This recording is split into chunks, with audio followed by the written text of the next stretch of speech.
Tak ako klamali organizátori protestov, keď tvrdili, že pripravujeme vystúpenie z Európskej únie, tak rovnako sa šíria klamstvá, pokiaľ ide o dôvod zvolávania protivládnych mítingov vo štvrtok a piatok. Dámy a páni, ja som neveril vlastným ušiam, keď som to počul prvýkrát, že poďme protestovať proti tomu, že vláda Slovenskej republiky a vládna koalícia ide schváliť nejaký ruský zákon.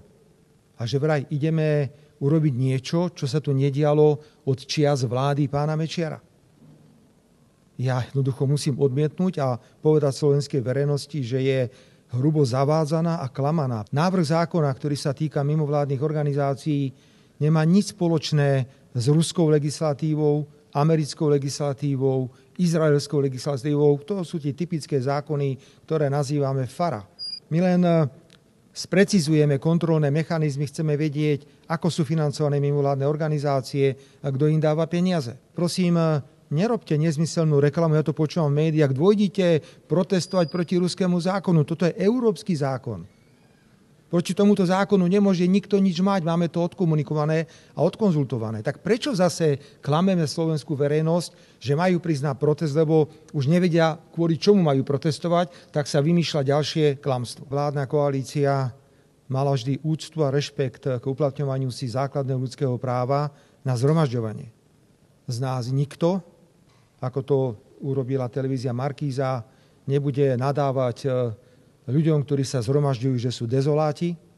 Nebudeme nikoho nazývať ani opicami, ani inými hrubými výrazmi, ako to robili predstavitelia minulej vládnej koalície, alebo ako to často robia médiá. My to plne rešpektujeme. No ja chápem, že rodina pána Šimečku je nervózna. Absolútne chápem. Veď sa pozrime, jeho matka v nadácii alebo mimovládnej organizácii čeli exekúcii na úrovni Európskej únie. Veď to je hanba na 100 rokov. A ja mám právo hovoriť o matke mladého Šimečku, pretože jeho otec je politicky aktívny. Chodí po celom Slovensku, po kultúrnych domoch a útočí na vládnu koalíciu. Ja mám právo hovoriť, že sú to milióny eur, ktoré rodina pána Šimečku dostala cez rôzne schémy.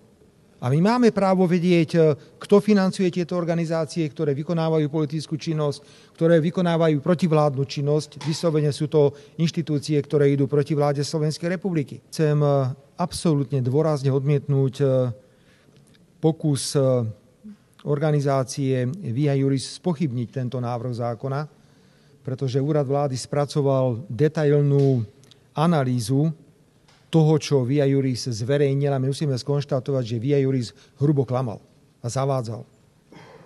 Je k dispozícii táto naša odpoveď z úradu vlády.